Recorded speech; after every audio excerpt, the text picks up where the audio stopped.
Okay, so welcome to Matt's streams, celebrating truth, beauty, and love. Or rather, truth, love, and beauty. And, yeah, so we got the double let go going on here. We've got let go there at the bottom, but then we also have let go at the top.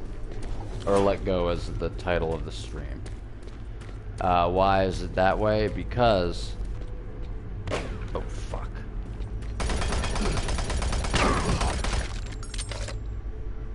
Now, is that little spider monster gonna come out at me right now? Where does that come out? Okay. So, basically, I became real clear. I got real clear today on letting go. And I realized that is the way. Well, as if it hadn't been, but I realized, like, that is what I want to keep in my pocket. Let go. So, because here's the thing, and I've said something like this before, but anytime that anything is going wrong, all you have to do is let go. Or it seems to be going wrong. Letting go is the way. It will always be the way.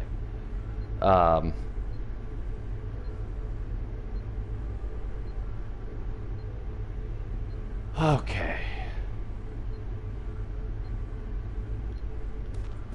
Yeah, so... It's just let go, like, period. And it's like, well, Matt, that sounds so simple. That is the only thing. That's the ice pick. You're walking, this is your life. You're walking through these haunted corridors of doom. And it's actually quite beautiful. Like, if you look around, it can be quite beautiful. But you've got one weapon. And in Doom, you've got all sorts of weapons. You've got your fists. You've got this grenade thing, and then fuck. Oh. But then you've also got like this handgun. You've got the shotgun, and this thing. Okay. So here's the thing: Doom actually doesn't give you that many weapons. Later Dooms maybe. What the fuck, dude? I think I've got a slight ant problem in this room, which is strange because how often do you expect ants? Like, you don't see an ant, you don't see like a single ant usually. It's like a line of ants, or that's what you think of. But I think I've got like a few, like multiple single ants. Where's the spider? Oh, did that spider not spawn? Okay. Oh, there we go. So anyway, just to get to it before we get into the game. That is your life. Your life is, you're surrounded by danger on all sides, or it seems that you're surrounded by danger. But either way, you know, you've got many weapons, or you've got many ways to deal with it. But it all boils down to letting go. It all boils down to, are you going to hold on or not? Because if you let go, you become bulletproof. But if you... what, Matt? Actually bulletproof? Actually, to some extent, yeah. If you let go, you are actually bulletproof. Because if you're alive, you're alive. If you're dead, you're dead. If a bullet hits you, okay. But the real suffering comes from attachment. So, or whatever. Desire, you might say. But if you let go, then any sound somebody tries to make to fuck with you, anything somebody tries to do to fuck with you, doesn't matter. Quite literally, it doesn't matter in terms of your life, because you let go of any distortion. And in fact, as I said in the Doom 3 YouTube video, actually, you know, letting go is always the right thing to do. Like, it's always the best thing to do. And someone could be coming around trying to drag you down emotionally. Letting go is not capitulating to them at all. It may feel like it. Here's the thing. It may feel like anything you do is capitulating to someone. Like when someone comes around and starts, like, you know, bringing negative energy around. And if you have gotten sensitive in your life, see, there you go. I feel like I just fell into a trap. like, oh, Matt, don't say sensitive at a certain word in the sentence or else you got to stop this stream. It's like, well, fuck that, man. You know what? No, I'm letting go. It's like, oh, well, so you're just not going to follow your intuition now? Here's the thing. I'd like to follow my intuition, but if the intuitive voice is just going to be like torturing me, then it's like, well, maybe the intuitive... There you go. See, when you get to the point where you're like, maybe the intuitive voice isn't even... Well, then it's like, well, what? So your connection to, like, God or, like, what your subconscious is telling you is the best thing to do, like, that's not good enough? It's like, well, look at something like the Master Key System, or, like, L. Ron Hubbard's stuff. They tell you straight up, we have I was going to say we are telling you, but no, we have the subconscious... We have the subconscious mind, and it works perfectly, but it works based on the data given to it. Now, I'm not saying this is a good description of it, but this, or like that their description is good, or my paraphrasing might be good, or that they're talking about the same thing, Master Key System and L. Ron Hubbard.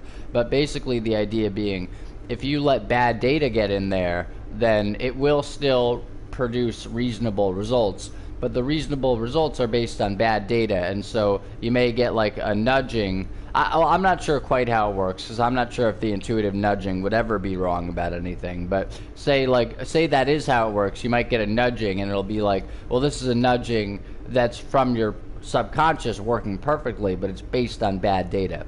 So like a nudging, okay, what's bad data? Or maybe bad data is just like basically bad priorities, or what you have given it, not in terms of it's true or not, but in terms of your direction, and so, or your directive. Great Robert Frost poem, by the way. But basically, like, you've given it directive orders, and then it's saying like, okay, so what directive orders might I have given it to say stop? Well, maybe a directive order being like, oh shit, no. I don't even know. Maybe a directive order saying, I want this kind of outcome. And then it's saying, if you want this kind of outcome, you better stop the stream now if you said that word in that order. And perhaps it's right. You know, I've followed it enough and not followed enough to realize that, like, often it's eerily right. Eerily right. But that said, when you let go, and this gets to be like sounding like Satan in Paradise Lost. And here's the thing: I don't want to just like turn away from truth at all. But it's like, well, Matt, what about your truth card? Well, here's the thing: again, as I said, you let go to truth. When you let go, you can even let go of like any attachment to like, oh, well, I'm following the intuitive nudging or not correctly. It's like, you know what? Honestly, if that gets in your way, we go back to the idea of you are okay at the center of RPG life. Electivity and you are okay. It may sound like just coping, quote unquote. It may even sound like psychopathy. And on some level, I suppose psychopathy may share similar elements. But what I'm talking about is getting yourself out of the torture of your life. Like whatever torture chamber you've been put into, like this fucking spaceship.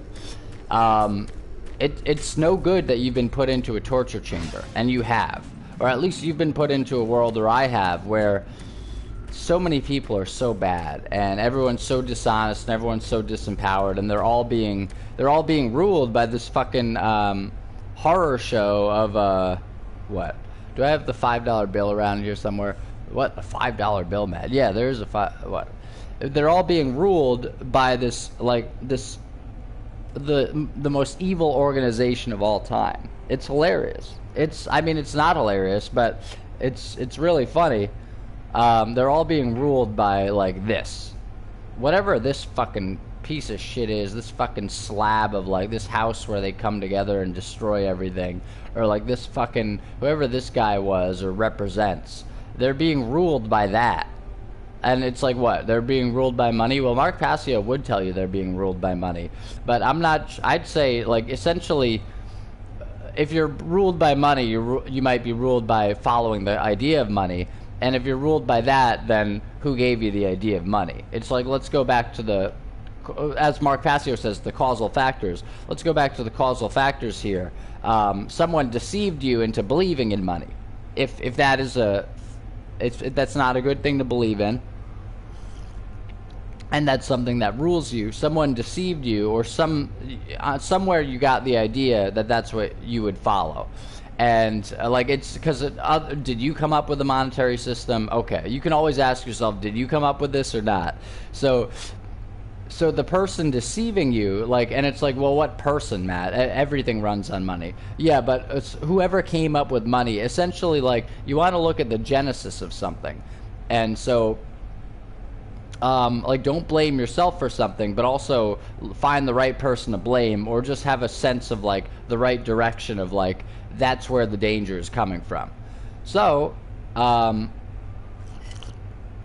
you know, in any case, you appear here if your mom didn't decide to kill you. If your mom didn't choose, I shouldn't mess up the word decide for myself there. If your mom didn't choose, like, she chews you up and spits you out. If your mom didn't choose to kill you, then you then you end up in this world, and it's like, oh my god, like, basically you end up walking around or something at some point, maybe, and it's like, oh my god, everything's horrible here, man. This is the worst shit. This is so fucking bad. Like, it's hilariously bad. You, like, everyone around me is worshiping what's represented by this, and that, like, it's literally, if you're in America, like, worshiping the American government. Whether they're doing it intentionally, or they say, like, oh, I hate the government, except I turn on my TV and I vote for presidents and shit. It's like, you don't hate the government if you vote. It's like Michael Malice said something about, you know, oh, Murray Rothbard or whoever had a quote of, like, you must hate do you hate the state? He had an essay called, like, do you hate the state or something. I'm not saying he's a good guy or not. By the way, that was an essay, I think, that wasn't included in the Anarchist Handbook, not cookbook, handbook by Michael Malice. I don't know who the cookbook is by, but yeah,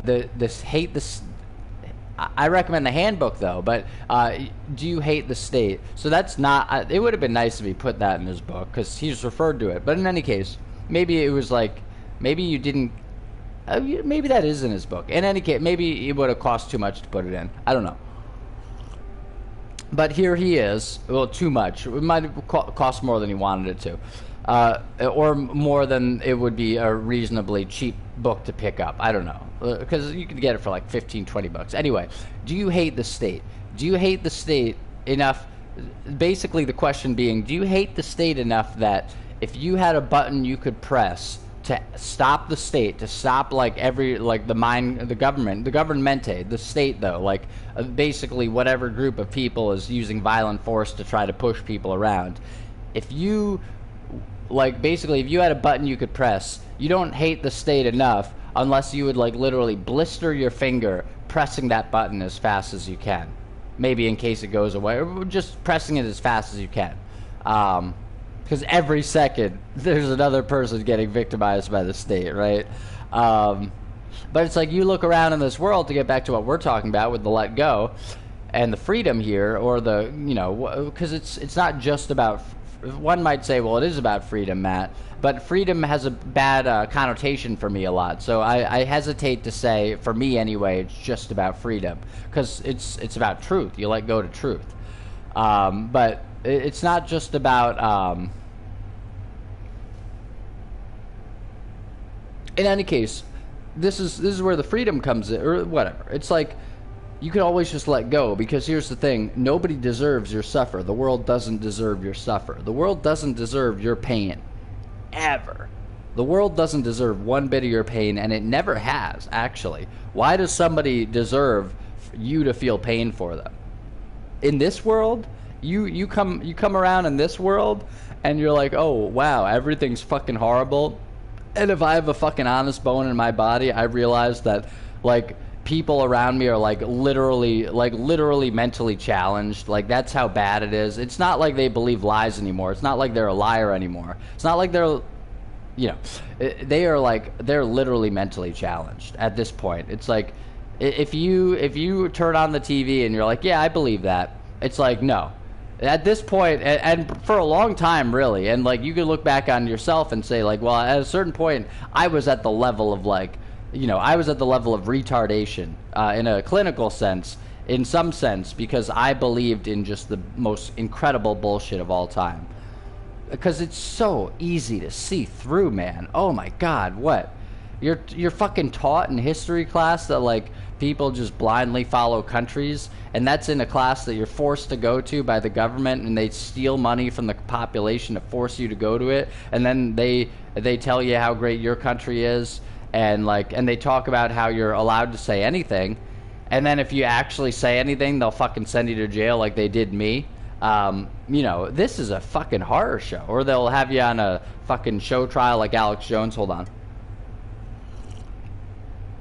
And it's hilarious that anyone would believe in this. And it's funny because then you look at the people who believe in it, and they're just like you'd think they would be.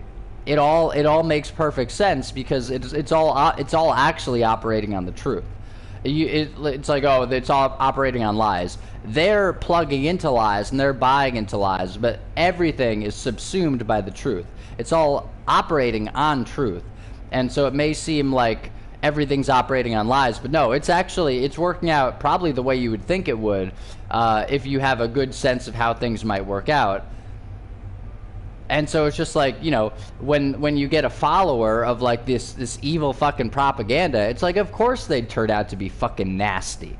It's like, oh, somebody watches TV, and on TV they're always saying white people are bad and like white men are bad, and then that person is the mother of a white man, and like she seems to like hate him, and she seems to like look down on him, and it's like at all times like he feels really bad around her for some reason, and like it's like, yeah, because she's literally watching shit that says white men are bad, and she's watching that all day long, and also shit that says like people who think outside the box are bad, and people who don't believe us are bad, and people who care about babies are bad, and blah blah blah, and all these people are bad.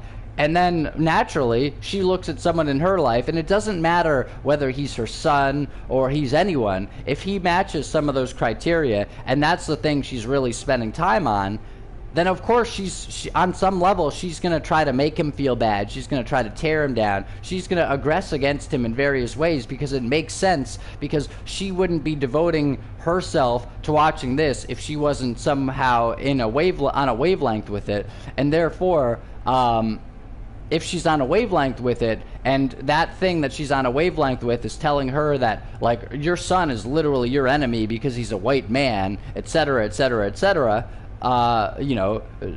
cares about babies, doesn't want people having money taken from them, doesn't believe in the fake propaganda in various ways, then it's like, then of course she actually literally hates him, because the thing that she spends her time to, the thing she devotes her time to, the thing that she actually cares about, no matter what else may be the case, the thing she actually cares about is the thing on TV. If she had to pick between one or the other, the thing on TV is telling her, I hate you, like, or basically, like, we hate your son.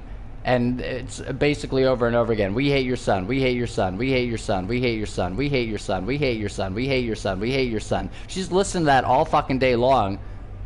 Unless she's like a crazy person, like, but even if she's a crazy person, I think it's still subsumed in truth. Everything still works according to how it would work, because it's all actually happening, right? If it is.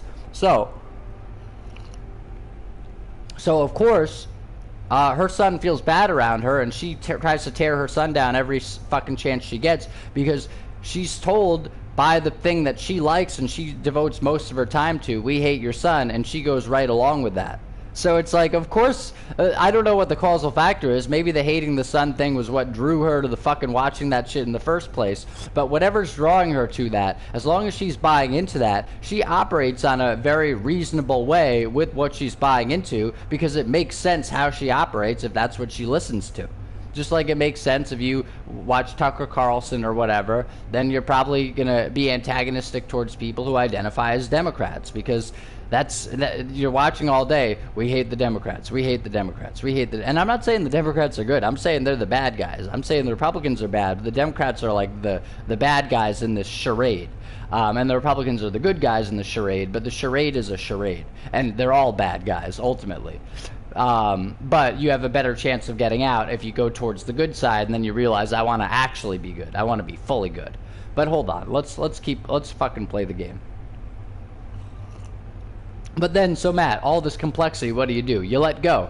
You always let go. You can always let go. Because if you're the problem, then you're fucked from the beginning. If you're the problem, you're fucked from the beginning. What does that mean? Well, so that means nothing I do is wrong. I'm not saying you're always gonna, like, you always have done the best thing you could.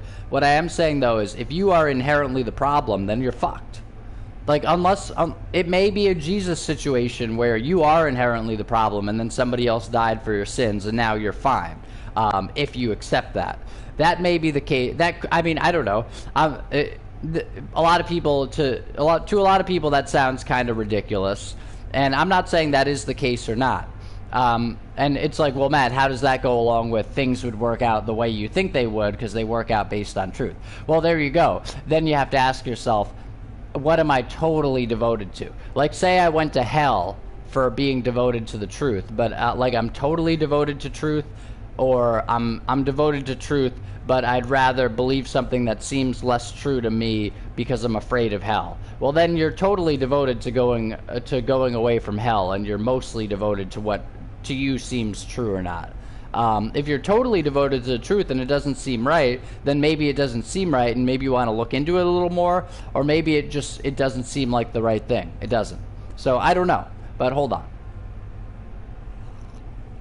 In any case, aside from some idea of original sin and some saviorship, the real thing is, and I'm not saying practically like you will be saved, because maybe letting go all the way is the salvation, which is sort of goes along more with the Course in Miracles. But here's the thing. You get back to it. You can't be the problem, because if you are inherently the problem, you're fucked. In fact, I want to write that down. If you are inherently the problem, you're fucked.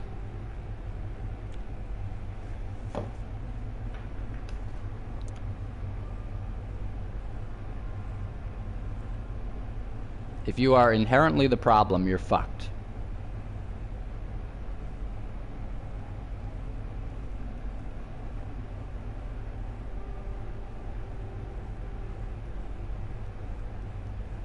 Now, what does that mean, Matt? I'll tell you what that means.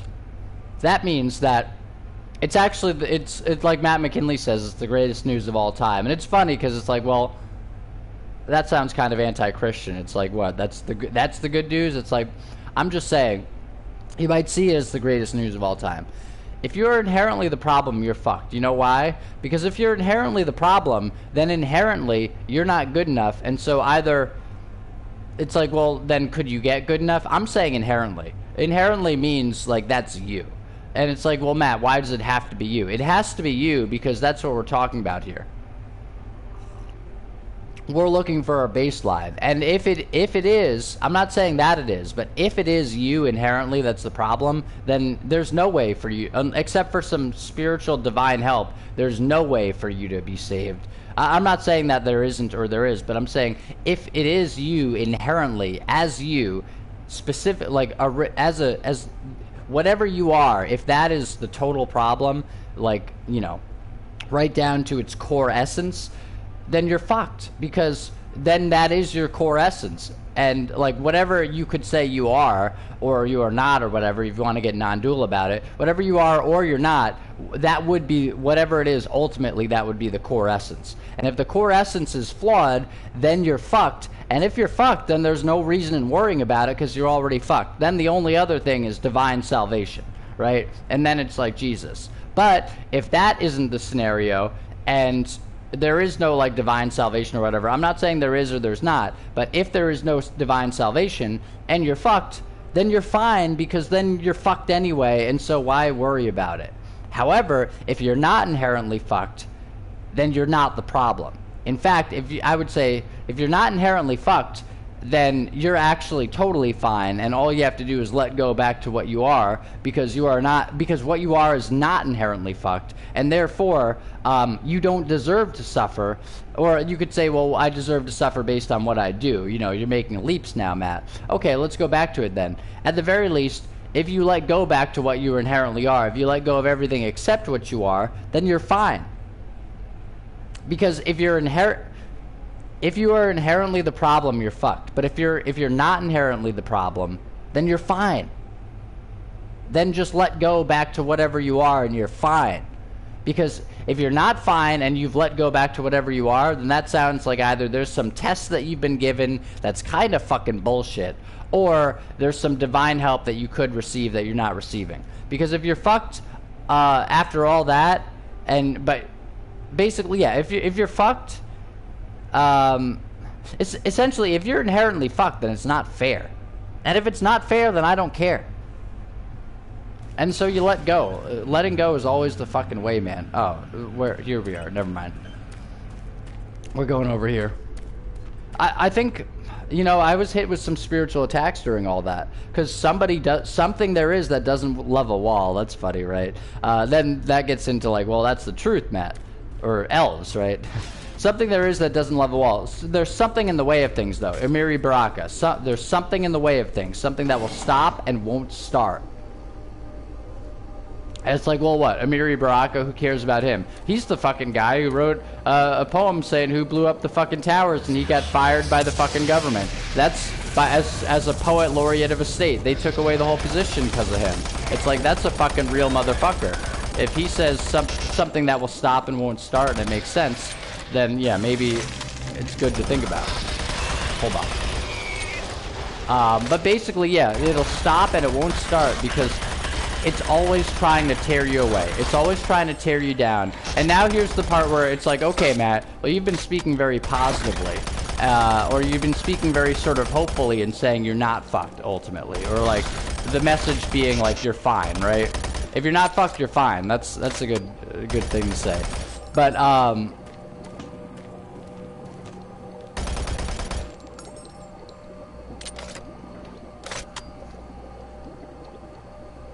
shit, man. I lost my fucking... Oh, yeah. There's something in the way of things. There is something that will try to pull you away. Every fucking step, actually. There's something that will try to pull you away from what you're doing. Every fucking step. And it may be like it's trying to pull you away from falsity. It may be like the very truth that I talked about, like sort of like if everything's based on truth, then... Or everything works on truth. Even if people are following lies, basically it works as you might think it would if you have a good sense of how things are going to work. It's like, well, Matt, that's kind of circular, right? But it basically, like, it works maybe how you think it's going to work if you have a good sense of how things might work. If you just have a good sense of, like, well, this probably would happen because of that. It's like, yeah, more or less, it works mathematically. Let's put it like that. I think it all works mathematically according to, like, what goes into what and cause and effect, etc. Mathematically. Now, that all sounds strange, though. It's like, well, there's something in the way of things, though. It's like, well, isn't there? Doesn't... Because elsewhere in that poem, Amiri Baraka says, and sorry for quoting the poem Amiri if I'm doing copyright infringement, but elsewhere in the poem it says, my mistake was I said that meant God didn't exist, and you told me, nah, it mean that the devil do, or something like that. My mistake is that I kept saying that meant God didn't exist, and you told me, no, it meant that the devil do, or something like that. It mean that the devil do. Basically, there is something in the way of things. If you fucking look around, that fucking cop rolling down your street, looking to fucking steal money from someone, and never helping anybody, just punishing people that break the law. What fucking, oh, cop helps you take fucking mail out of your mailbox? Oh, wow. And then he's going to steal money from somebody? Okay, that cop rolling down the street. It's like, well, Matt, you have to, if he helps, he helps. You want to be, I do want to be accurate. Okay, maybe it's not that he never helps anybody, but his helping people never goes beyond all the pain and misery. It's like, well, Matt, how do you measure that?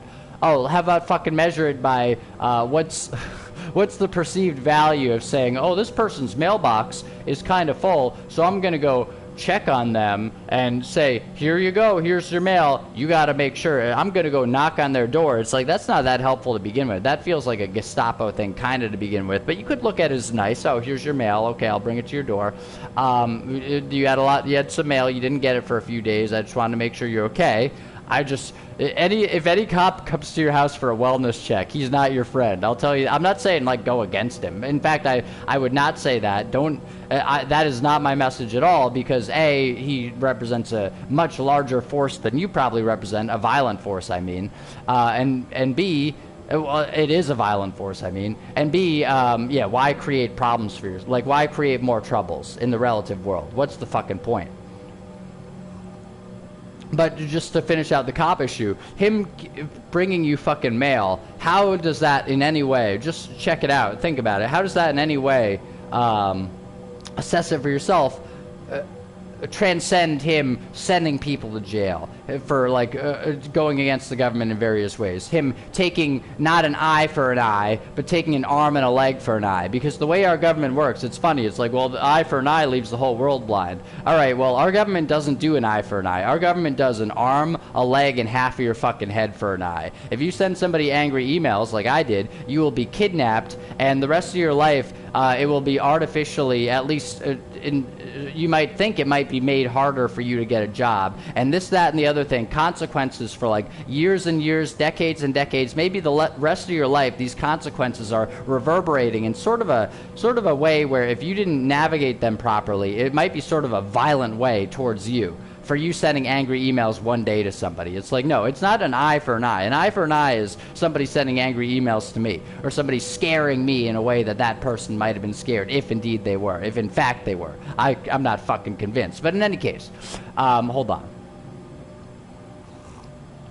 You know, it's not an eye for an eye. If it was an eye for an eye, it'd be a lot better than it is. No, it's not an eye for an eye. It's if you fuck with me, you are fucked in the asshole. If you fuck with me, you are that's what it is. It's like that is, and the me in this case being the government, that's them saying if you fuck with me, you are fucked, and basically forever actually, because once they fuck with you, like once they do anything to punish you, now that's on your record, and like unless it's like a misdemeanor, it goes away after a while. It's like basically even if somebody sees a cop come to your house and just give you a fucking warning or something, it's like then everyone around you is like, ooh, cop went to his house, and then somewhere on the record you might hear someday like, well, a cop went to his house like 17 times, and it's like, oh, you've been counting, right? And it's like, what, 17 times? I don't know what the fuck they were talking about. They would like bring up numbers, and it would be like 3-4 times more than I had ever, like basically it's like, I don't know if shit was happening that I didn't realize, or like they're just making shit up. Like they brought shit out where it was like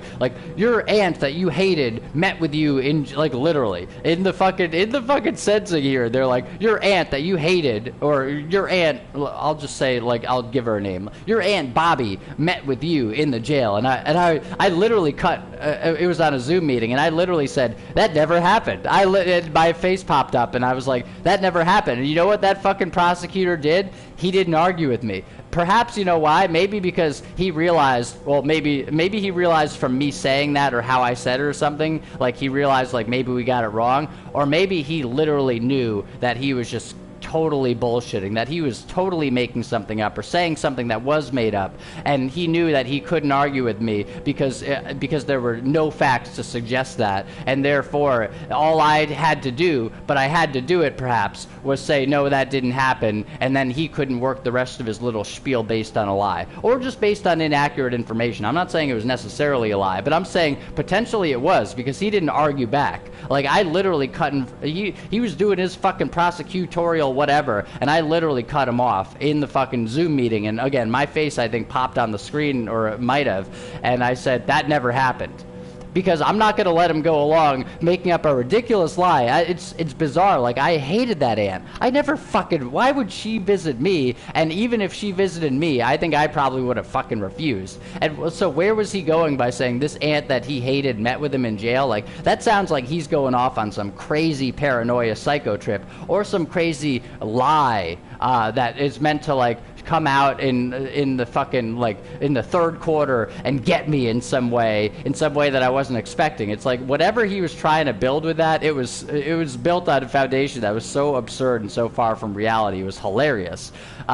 Enough for me to say, like, enough for me to, like, just reflexively interrupt a fucking court hearing that's about me and say that's a lie. Like, you know, that you might say that takes some balls. In this case, maybe I had developed the balls to just follow that impulse, but it was a good thing to do, because if I had let him go on and say that, I don't know if my lawyer would have known or not that didn't happen in the first jail, because my lawyer was when I was from the second jail. So he might not have known that, but I don't remember meeting with my aunt that I fucking hate in the first jail. I mean, it's fucking hilarious what these people do. Not to mention the prosecution psychologist report based on an unrecorded, about 10-hour-long interview, set of 2 interviews actually, 10 hours altogether, where he fucking, every page was filled with inaccuracies. It's like, are these people actually lying, or are they fucking insane, or are they just that wrong, or are they just that inaccurate? That's the government that's around you. That's the world that's around you. That's what happens. That's your view into what happens when the government fucks with you. Hold on. I'm getting led astray here. I'm following. Here we go. There's something in the way of things. It's like, why would I be in that situation, and why would somebody be telling a ridiculous lie about me like that if there wasn't some devilish thing going on, if something wasn't way off kilter? And I'm not saying the world's off kilter. I'm not saying the world doesn't run on truth or that it's not all subsumed on truth. I think ultimately, it seems to me that ultimately it does.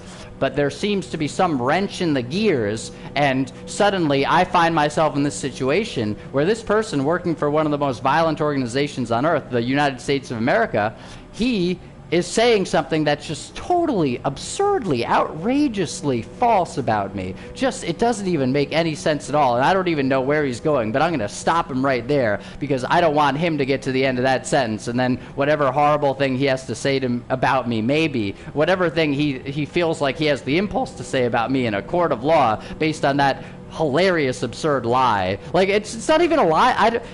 Like, why would anyone even... me meeting with my aunt that I hated? Like, what were you building towards, man? It's just absurd. Like, I almost would have liked to... Like, if I could go back and see what he would have said, like, it would have been like, where is he even fucking going with that? I don't know. But in any case, it's like, oh, Matt, you sound really convincing. Okay, you could go fucking check the court transcript. See if he pushes back. He doesn't. There's a spoiler for you. He doesn't. You know why?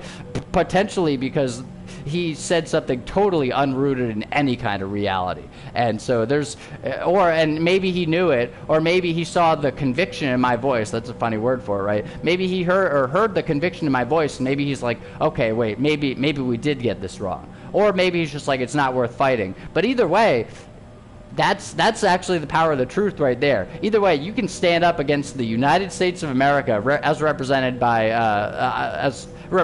a prosecutor saying something that doesn't appear to be accurate. You can go against the United States of America, and if you stand up against them in their own fucking courtroom, in their own domain, and you say the truth, that can stop them in their tracks. That's how powerful the truth is. So does this world run on truth? I think things still run on truth, but there's something in the way of things. There's something that was thrown in there that fucked it all up, and I don't know exactly what it is. But Matt McKinley makes fun of it. You know, Matt McKinley has a bunch of things where it's like, I don't know exactly why you're pushing against this or that. He seems legit enough to me, and he seems like a nice guy, but it's like, he makes fun of the idea that it's hijacked. Clearly something's hijacked here. Clearly something wrong is filtering into this. It does work on truth, and that tells me that it works on goodness.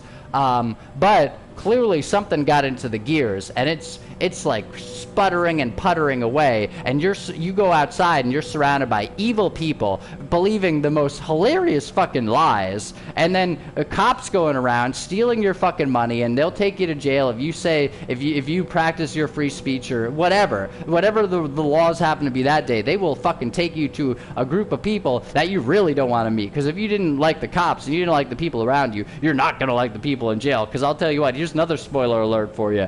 People in jail are not good people generally. Just because the cops are evil and the government's evil, that don't mean the people in jail are your friends. In fact, when I was in jail, the first one, they were like, the guards aren't your friends. And I was sitting there thinking, yeah, but you guys aren't my friends either. I didn't say that. And actually, they were a couple of the nicer guys, so, you know, and they were telling me something real. Like, yeah, those guards, they're not your friends. They certainly are not. But I'll tell you what, also, the people in jail are not your friends. Because you might get into a reactive misconception. You're like, well, then, if the government's bad, then everyone else is good. It's like, no.